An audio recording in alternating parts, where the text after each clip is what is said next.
Salut YouTube, salut tout le monde. Aujourd'hui une vidéo sur la chaîne pour aider les gens qui ont téléchargé le fichier de suivi qu'on voit à l'écran.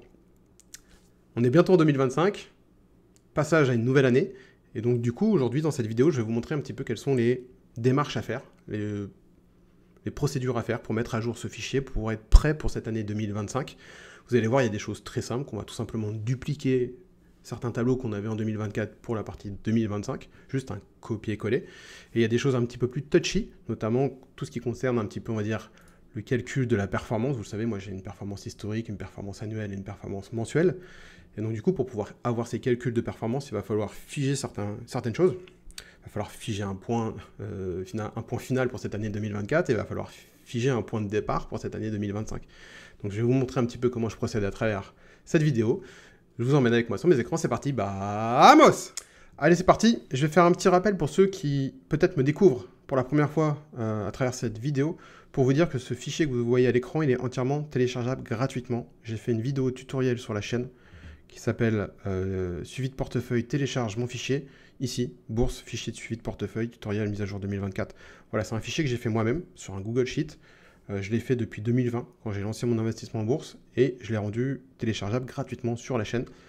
Allez voir cette vidéo, je mets en lien en description. Je vous mets aussi une petite puce juste au-dessus.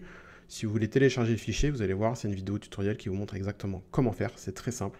Vous allez arriver sur un fichier Google Sheet, vous allez cliquer sur Fichier, créer une copie. À partir de là, ce fichier que vous voyez à l'écran va être copié sur votre Google Drive. Vous allez avoir un Google Sheet dans votre environnement Google. Et tout simplement, il sera vierge de data. Vous allez créer, si vous voulez, le masque, et ensuite, c'est à vous d'aller tout simplement importer vos propres data d'investissement, et en important ces data, vous allez tout simplement avoir un tableur qui va se mettre automatiquement à jour pour avoir exactement ce que vous voyez à l'écran. Donc suivez bien cette vidéo, qui est juste ici, qui vous montre comment, pas à pas, bien importer vos data dans ce fichier-là, et in fine, vous aurez un fichier de suivi comme vous pouvez le voir à l'écran. Donc n'hésitez pas, encore une fois c'est fait exprès. Sur cette chaîne, l'objectif n'est pas de vous vendre quoi que ce soit, c'est juste un témoignage d'expérience. Je suis un papa de famille, j'ai 41 ans, je suis salarié dans la vie tous les jours, et j'ai décidé sur cette chaîne de partager un petit peu mon investissement en bourse, tout simplement pour aider les gens qui souhaitent se lancer en bourse aussi à tout simplement investir en bourse et essayer d'avoir voilà, des petits tips, des petits témoignages de parcours d'expérience, de comment certains fonctionnent. Peut-être que ça peut, encore une fois, vous aider si vous décidez de vous lancer en bourse. Ceci étant dit, on va passer maintenant à la raison de laquelle je fais cette vidéo aujourd'hui. Je voudrais voilà, tout simplement aider les gens qui ont téléchargé ce fichier et leur montrer un petit peu les démarches qu'on doit faire quand on passe d'une année à une autre année, tout simplement, le passage d'une année, quoi. Sachez que c'est valable pour l'année 2025, mais c'est valable pour les années futures également. Moi, c'est une manipulation et la procédure que je vais vous montrer là, c'est quelque chose que je fais depuis toujours, depuis 2020. Donc je l'ai fait 4 fois. À chaque fois que je passe d'une année à l'autre, je fais exactement les mêmes choses. Vous allez voir, c'est pas très compliqué. Dans un premier temps, sur ce dashboard, il n'y a rien à faire. Sur ce dashboard, on va d'abord remplir les autres onglets, puis après on ira changer les valeurs de référence, parce que évidemment, la perf annuelle ici, on est toujours en 2024, donc elle va chercher et figer sur ma performance de l'année 2024. Donc une fois qu'on sera passé en 2025, on viendra changer ici la valeur, et on ira tout simplement chercher la valeur 2025. Je vous montrerai ça en fin de vidéo. Mais dans un premier temps, sur ce tableur-là, on ne fait strictement rien. La première chose qu'on va faire, c'est aller dans l'onglet portefeuille. Dans l'onglet portefeuille, alors pour le rappel, on a à gauche ici toute la partie finalement de notre investissement, les versements qu'on a fait, qu'ils soient ponctuels ou programmés, on en fait une somme. Et ici à droite, on a une photo, ce que j'appelle moi une photo du PEA, ce qui me permet année après année de savoir avec quel montant j'ai commencé au mois de janvier et avec quel montant j'ai fini au mois de décembre. Et finalement, en ayant un montant au mois de janvier et un montant au mois de décembre, ça va me permettre de savoir si j'ai gagné de l'argent ou si j'en ai perdu et d'avoir une idée de la performance. Donc on va commencer tout d'abord par la partie le plus facile, qui est la partie des versements. Là, tout simplement, vous le voyez, j'avais un tableau 2020, 2021, 2022, 2023, 2024. Tout simplement, on va venir copier-coller pour l'année 2025. Hop, 2025. Vous faites un copier-coller, vous changez bien le millésime. Et ici, je vous conseille évidemment de mettre 0 partout, parce que pour le moment, j'imagine que vous n'avez toujours pas fait des versements. Vous n'êtes pas dans le futur, moi non plus. Donc là, on est bien à 0 partout. On se prépare pour l'année 2025. On sait qu'ici, en haut, on a un petit tableur qui nous parle du versement initial. Donc ça, c'est quelque chose qui est figé, qui ne bougera pas. C'était mes 2000 € aussi que j'avais fait. Par contre, on voit ici qu'il y a une ligne qui est versement programmé, qui est, si on regarde, la somme de tous les versements programmés que j'ai fait depuis le début de mon investissement en bourse. Et on voit qu'elle s'arrête à la ligne 74, ce qui est logique, c'est le mois de décembre 2024, mais nous, il va falloir qu'on la pousse, du coup, d'une année supplémentaire. Et on voit que c'est la ligne 87. Donc ici, on va tout simplement supprimer, enfin non, pas supprimer, remplacer la ligne 74 par 87. On voit bien à l'écran qu'on va jusqu'au bas de notre tableau 2025, et on valide. Et on fait la même chose pour les versements ponctuels. Les versements ponctuels, on voit que c'est la colonne de gauche, et hop, on voit également qu'il s'arrête à 74, donc on va le faire s'arrêter, enfin on va le faire continuer jusqu'à la ligne 87, pardon, pour voir qu'il comprend et qu'il inclut toute notre année 2025. Ça, première chose de faite. Ensuite, une fois que vous avez fait ça, on va passer justement à la photo du PEA. Donc là, ce qu'on va faire, on va copier-coller tout de suite 2024 en 2025. Et on va essayer un petit peu de comprendre ce tableau-là, qui n'est pas très compliqué à comprendre. On voit qu'il y a janvier, en cours, apport, sans apport, et les deux performances. Donc janvier, là, donc là évidemment, il faut changer le millésime, hein. Autant pour moi, c'est la première chose que j'aurais dû faire, mettre 2025. Donc là, ce qu'on va vouloir avoir, c'est une valeur de départ pour cette nouvelle année 2025. Donc idéalement, il va falloir inscrire dans cette cellule-là la valeur de votre portefeuille, donc la valorisation de votre portefeuille au 1er janvier 2025. Tout simplement, il va falloir venir la figer. Si on regarde les années précédentes, comment je l'ai figée? Il suffit de regarder là. En 2024, janvier, j'ai une valeur. Elle correspond à quoi cette valeur? Elle correspond à la valeur de décembre de 2023, à la valeur de clôture. C'est-à-dire qu'en fait ici, en 2024, on n'est pas encore le 31 janvier, donc les marchés ne sont pas encore fermés, et donc du coup, je n'ai pas la valorisation finale de 2024 de mon portefeuille, mais ce qu'on va faire, c'est que le 31 janvier ici, cette valeur-là qui est aujourd'hui correspond, quand on voit, à une cellule, qui est la cellule qui se situe ici, qui est mon capital en cours, tout simplement, investi, ben en fait, elle va plus être indexée sur cette cellule-là, je vais venir la figer. C'est-à-dire que le 31 décembre, ou le 1er janvier, on n'est pas à un jour près, ou deux, mais il va falloir figer. C'est-à-dire que ici, on ne sera plus indexé sur une cellule, c'est que je vais venir tout simplement taper le montant de la valorisation de mon portefeuille. Donc, admettons que mon montant, il est de 18 115,99. Je l'écris à côté, ça me permet de, voilà, si jamais je supprime la valeur, de retrouver. Donc, je vais venir la figer, tout simplement. Donc ici, on ne sera plus sur une cellule G7, mais on sera sur tout simplement 18 115,99 €. Voilà. Ici, on a les apports. Donc les apports, c'est quoi? C'est la somme sur toutes les années 2024 de ces deux colonnes-là. Il fait la somme des apports ponctuels plus la somme des apports programmés. Donc ça, on va évidemment le mettre à jour. Et du coup, là, ici, on avait une cellule qui était sans apport, qui est tout simplement, finalement, la valeur en cours moins les apports pour calculer ma performance. Ça n'a pas changé. Donc en fait, en 2025, on va lui dire en 2025, égale M35. Jusque-là, tout à fait logique, puisqu'en plus, là, ça sera en cours, mais on pourra le renommer décembre, si on veut, puisque l'année sera finie. Donc ça sera notre valeur de décembre, du 31 décembre. Vous pouvez mettre 31 décembre si ça vous aide à comprendre. Donc en janvier, on part bien avec une valeur qui est figée de 18 115,99 €. Et la valeur en cours ici, donc là on voit que ça n'a plus de sens, parce qu'en fait quand j'ai fait un copier-coller, vu qu'il n'y a pas des dollars dans les cellules, il ne les a pas figés, donc on va lui dire que ça égale toujours à cette valeur ici. La valeur en cours finalement c'est toujours cette valeur G7. Les apports, donc là c'est pareil, dans mon copier-coller il a fait un peu n'importe quoi, donc on va lui dire que c'est la somme, donc en fait c'est la somme ici, c'est pas de E69 parce qu'il part en plein milieu, c'est E76 à E87 comme on a vu tout à l'heure. C'est l'ensemble de mes apports ponctuels. Et là, on va lui faire pareil sur mes versements programmés. Donc, on va faire 76 plus 87. Voilà. Donc là, on voit que pour le moment, je suis à 0, forcément. Je n'ai encore pas fait de versement. Mais si on voit que je fais un versement ici de 1000 € en avril, et que si ici, j'avais mon premier versement qui serait tombé 75, donc ça fait 1075 €, on voit bien qu'ici, on retrouve nos 1075 €. Et ces apports-là, en fait, on va les déduire de la valeur en cours pour avoir une idée de notre performance. Toujours quand on calcule sa performance, enfin moi c'est comme ça que je fais dans la bourse, quand je calcule ma performance, je retire les apports. C'est trop facile sinon d'avoir une performance positive, mais surtout ça vous donne aucune indication sur la réelle performance que vous avez. Je prends un exemple vraiment caricatural. Vous commencez votre investissement en bourse avec 1000 €, le 1er janvier 2025, je mets 1000 € en bourse, ok. Puis 6 mois après, le 1er juin, 1er juillet, peu importe, vous allez mettre 5000 euros. Un versement ponctuel de 5000 euros. Donc, vous avez mis 1000 plus 5000, déjà, en principe, votre valorisation de portefeuille est pas loin des 6000 euros. Mais au mois de juillet, c'est pas parce que votre portefeuille fait 6000 euros que vous avez fait un x6 par rapport à votre investissement de départ. C'est juste que vous avez abondé, en plus, vous avez rajouté de l'argent. Mais la performance réelle de vos investissements, il n'est pas de x6. C'est pas vos investissements, c'est pas parce que toutes les actions, les ETF que vous avez en portefeuille ont fait x6 que votre portefeuille est égal à 6000 euros. C'est parce que vous avez rajouté de l'argent. Donc voilà, il faut bien soustraire ces apports-là.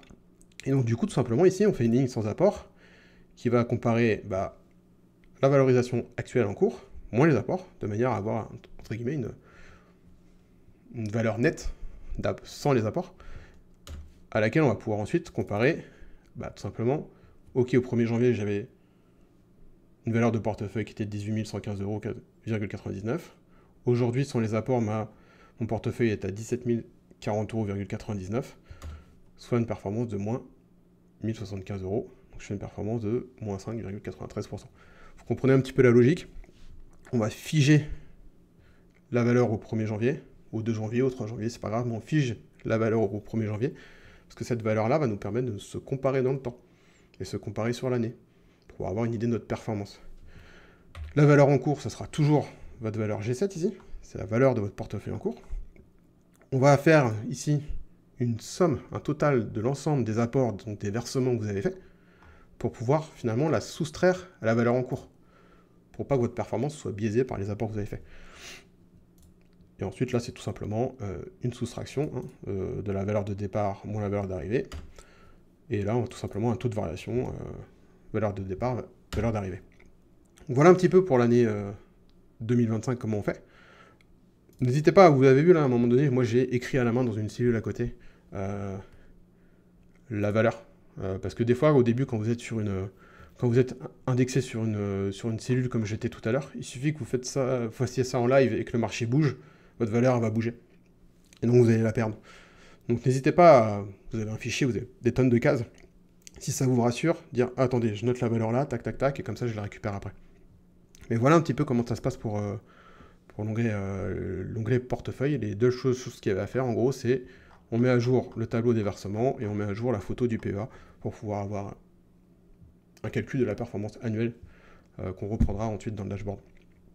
Et ensuite, dans le dashboard, ici, performance annuelle, quand vous double-cliquez ici, hop, vous allez là, vous allez la chercher, tout simplement. Quand on sera passé en 2025, moi, ma performance annuelle, elle sera ici.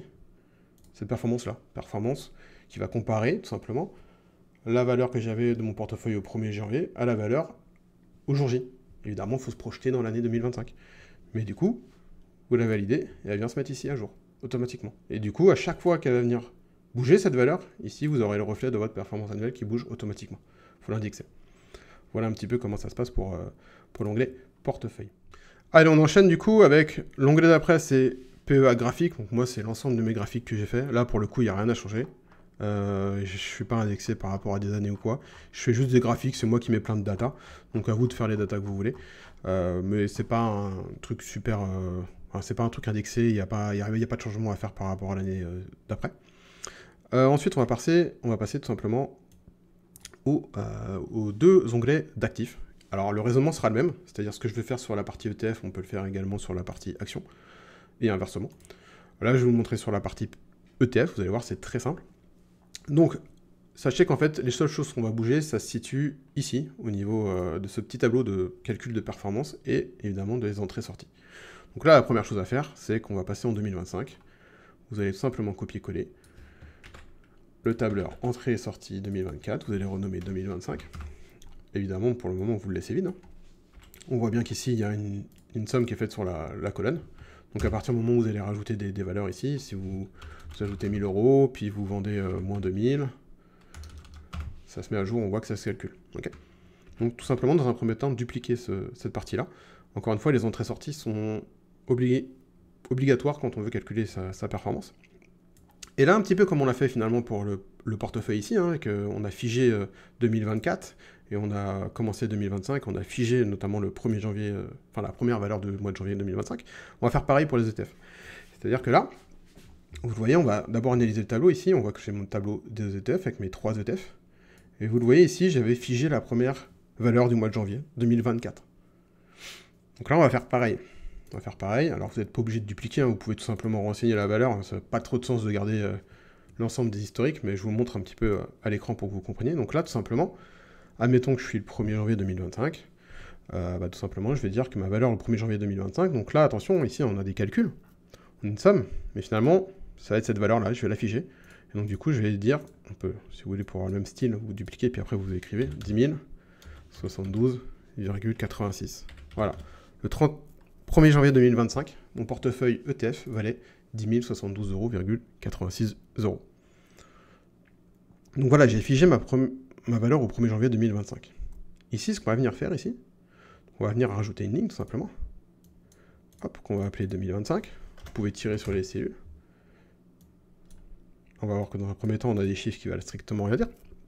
Mais ici, c'est pareil. On va voir que si on clique sur les deux cellules ici, on voit qu'il y a des formules qui sont indexées sur des cellules. Lui, c'est pareil. Et on voit que, par exemple, ici, toutes les cellules d'avant, je les avais figées. Et j'avais justement cassé cette indexation sur des cellules. Parce que sinon, si vous avez une cellule qui est indexée dans plusieurs cases, ça va foutre le brin dans tous vos calculs. Donc en fait, ici, tout simplement, on va faire la même chose. Hein. Je vais réécrire un petit peu ici la valeur que j'avais. Donc là, finalement, on est en 2024. Je vais dire que c'est ma dernière valeur de 2024. Je vais venir la figer. Donc 8990,52. Je l'écris, ça me permet d'avoir un repère. Donc ici, je vais la réécrire.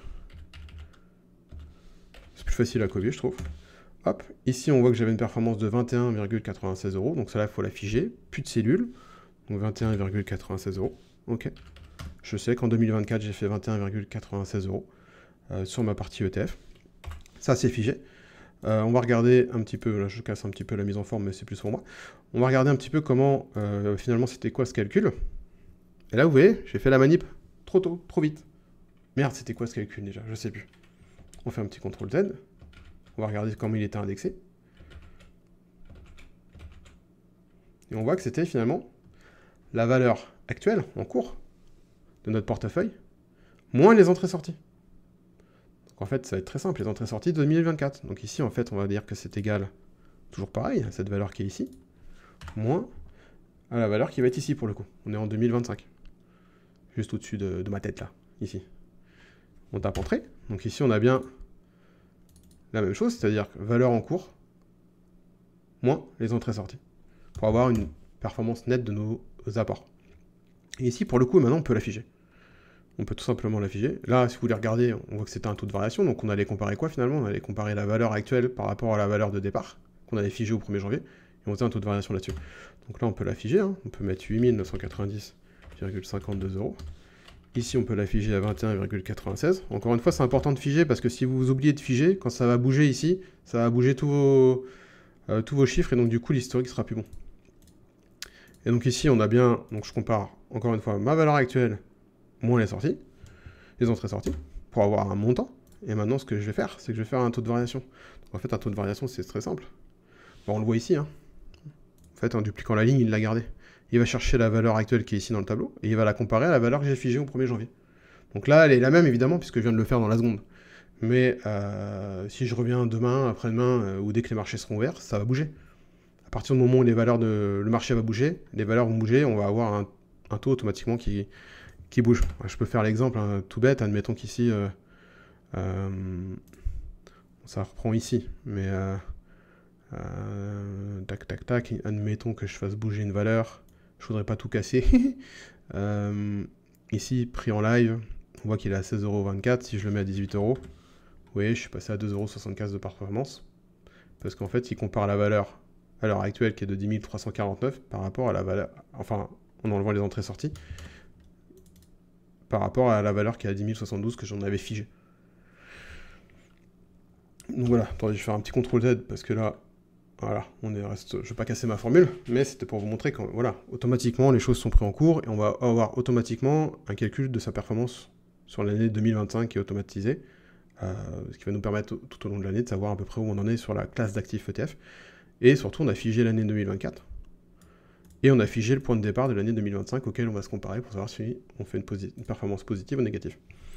voilà, c'est exactement la même chose sur la partie action. Sur la partie action, vous vous retrouvez ici. Je vais me décaler pour pas que vous, voilà, pour pas vous gêner. Mais la première chose à faire, ça va être ici de faire un petit copier-coller entrée 2025. Évidemment, pour le moment, il n'y a eu aucune entrée, aucune sortie, donc on la vide. Si on clique sur la somme, on voit qu'elle vient chercher toutes les lignes là, donc c'est bon. Ici, on va rajouter la ligne 2025. Hop, on va faire ça. Ok, donc ça, hop. Ici, on va se mettre... j'avais figé, on le voit, hein, je l'avais pas fait exprès, là je l'avais figé le 31 décembre 2023, alors que mes ETF c'était au mois de 1er janvier 2024. 32 décembre, non, 31 décembre 2025.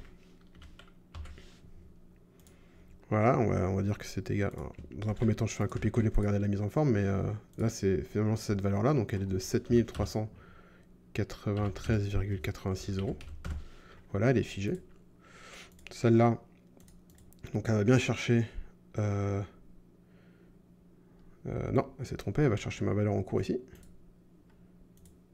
Parce que si on se met ici, on voit bien qu'il va chercher la valeur en cours. Donc en fait ici, c'est juste parce que j'ai copié-collé vu que je suis une ligne plus bas et il me prend la ligne plus bas. C'est pas figé avec des dollars. Donc on va lui dire que c'est pas J18 mais c'est J17. Voilà. Moins les entrées-sorties. Et là pour le coup, il va me chercher la valeur qui est ici. C'est pas bon, c'est la valeur qui est ici. Donc en fait c'est U4. Donc on va lui dire dans le U4. Voilà. Donc, on est comme pour les ETF, hein, c'est-à-dire qu'on va venir chercher notre valeur qu'on a en live, on investit au moment à l'instant T, et on va enlever les entrées et les sorties pour éviter d'avoir justement une perf qui soit biaisée par les entrées et les sorties. Et là, le taux de variation, tout simplement, le taux de variation, on va lui demander d'aller prendre la valeur qu'on a à l'heure actuelle et de la comparer à la valeur du 31 décembre 2024 ou du 1er janvier 2025. Et on fait un taux de variation. Excusez-moi, c'est sur cette colonne-là. On fait un taux de variation. Tout simplement. Donc là, on est à 0%, parce que je viens de le montrer juste un instant, mais voilà, on a les deux mêmes valeurs. Donc on est à 0%. À partir du moment où votre valeur va bouger, vous allez avoir un taux qui va automatiquement se mettre à jour tout seul. Ça va vous permettre de connaître la performance de votre classe d'actifs action, la performance de votre classe d'actifs ETF, et là, d'avoir une performance de l'ensemble de votre portefeuille. Voilà un petit peu comment je fonctionne. Ensuite, on va enchaîner avec un autre onglet, l'onglet achat-revente. Bah là, il n'y a rien à faire. C'est juste la liste de toutes nos ventes. Donc en fait, dès qu'on fait une vente, on vient l'indiquer dans cet onglet-là, mais c'est pas lié au passage de la nouvelle année ou pas. Dividendes. Si, dividendes, bah là c'est un onglet où je liste année par année les dividendes que je touche. Donc là, on avait 2020, 2021. Donc là, tout simplement, on va faire un copier-coller de 2024. Vous prenez le tableau de 2024. Vous faites un CTRL-C. Je l'avais déjà fait, mais je vais le refaire. Hop, 2025. Donc là, on renomme. Évidemment, vu qu'on n'est pas en 2025 encore et je n'ai pas touché de dividendes, on vide l'ensemble des valeurs. Et là, voilà, on a un petit calendrier des dividendes touchés qui est déjà tout prêt pour 2025. Là, vous mettez l'ensemble de vos valeurs, évidemment. Ici, ça, c'est les miennes. Je vois d'ailleurs que Katana, je ne l'ai plus. Enfin bref, vous pouvez faire le tri.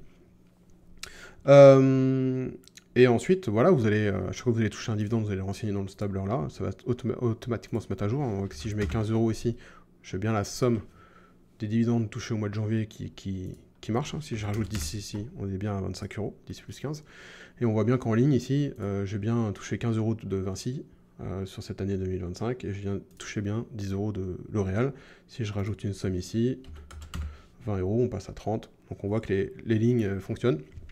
Et les sommes sont toujours, quand vous faites un copier-coller, viennent toujours avec le copier-coller. Donc vous avez juste à le remplir quand vous allez toucher un dividende. Ça se fait de manière très simple.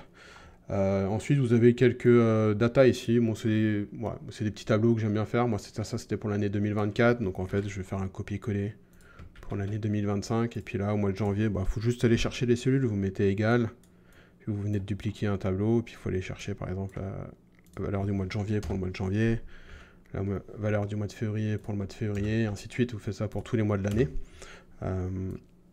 Et on voit bien que voilà, j'ai bien touché 25 €, et ensuite ça vous permet de faire ce graphique-là. Vous faites un copier-coller, vous avez juste à indexer les valeurs sur cette colonne-là. Pareil, là vous aimez, moi j'aimais bien calculer mes dividendes que je touche l'année. Donc là tout simplement, en fait, ce que je vais faire, c'est que je vais décaler ça vers le bas. Ici je vais rajouter, hop là, pardon, je vais rajouter un 2025. Et puis ici, je vais lui dire d'aller chercher la somme totale des dividendes que j'ai touchés en 2025, qui est cette ligne-là dans ce tableau ici, là. Hop, et puis automatiquement, il me le met là. On va lui mettre une petite mise en forme pour que ça soit la même.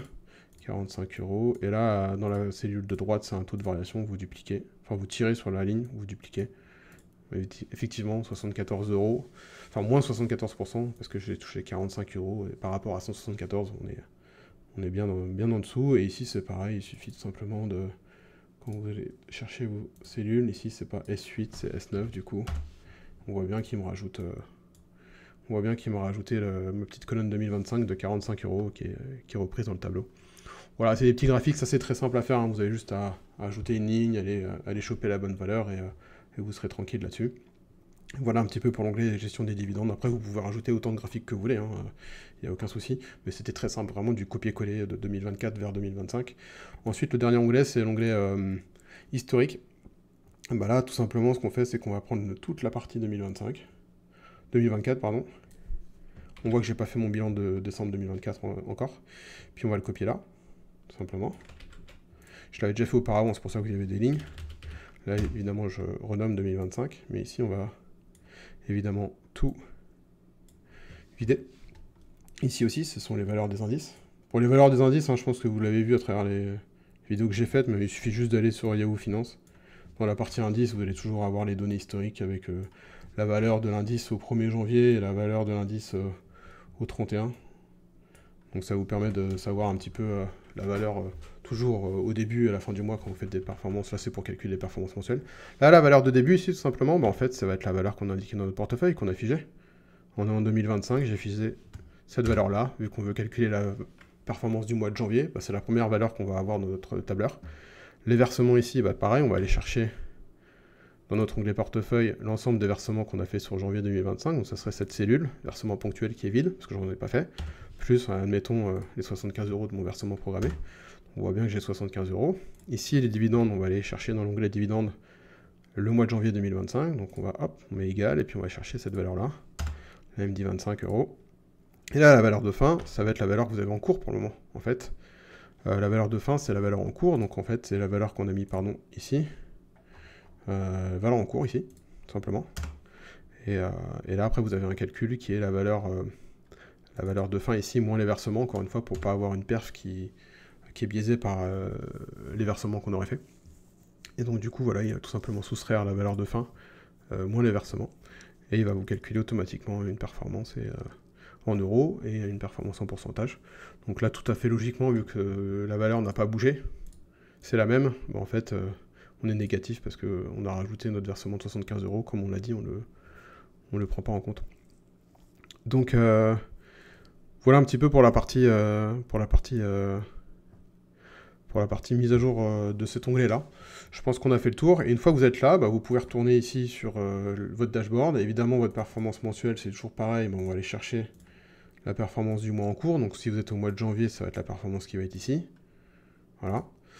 Donc, évidemment, elle est en verte, mais vous pouvez la personnaliser. Hein, c'est valeur de la clé. Hop, vous mettez une petite couleur rouge, comme c'est en rouge. La performance annuelle, bah, c'est ce que j'ai dit tout à l'heure, on l'a vu, hein, on a été la chercher, la valeur de la clé, c'était la performance annuelle qui est dans l'onglet portefeuille ici. Hop, donc là aussi, il faudrait la mettre en rouge parce que bah, elle est négative. Je n'ai pas réussi à avoir quelque chose d'automatisé en fonction de la valeur. Et voilà, et la perf totale, finalement, elle ne bouge pas parce que c'est une perf historique. En fait, elle va toujours venir chercher la perf qui est ici. Donc ça, vous n'avez pas besoin d'y toucher. Le capital en cours, c'est pareil, pas besoin d'y toucher. Il va venir chercher, quoi qu'il arrive, la valeur qui est indiquée ici. Donc voilà, tout ça est automatiquement mis à jour. Évidemment, là, la partie du graphique du dividende, bah, en fait, il faut aller chercher le nouveau dividende de l'année en cours. Donc ici, je ne l'ai pas fait tout à l'heure, mais le graphique ici qu'on peut dupliquer ici pour l'année 2025, bah, en fait, après, il suffit juste d'aller le dupliquer également ici.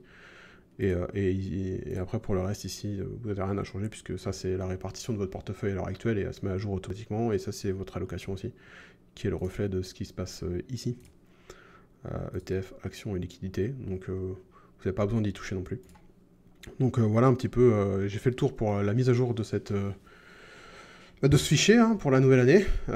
J'espère que ça va vous aider, j'espère que vous y voyez un peu plus clair, j'espère que vous comprenez les choses. Encore une fois, si ce n'est pas le cas, n'hésitez pas à poser toutes vos questions dans les commentaires. Je remets ma page Bento à l'écran parce que c'est une page où vous avez mon pseudo Discord ou mon pseudo Twitter. Vous pouvez venir m'envoyer des messages privés si jamais vous avez des soucis ou d'autres remarques. N'hésitez pas, je reçois tous les mois des messages sur Discord et c'est toujours avec grand plaisir que j'aide les gens qui viennent vers moi. Donc je continuerai à le faire. Puis vous retrouverez également mon lien vers mon fichier de suivi, mes offres de parrainage si jamais vous avez envie de vous lancer. Sachez que vous avez des frais de courtage offerts. Donc c'est toujours cool d'avoir des frais de courtage au départ qui sont offerts. Et comme d'habitude, n'hésitez pas à liker la chaîne, à vous abonner évidemment à la chaîne, à laisser un commentaire. Et je vous souhaite de très bonnes fêtes de fin d'année. Et je vous dis à l'année prochaine. Vamos!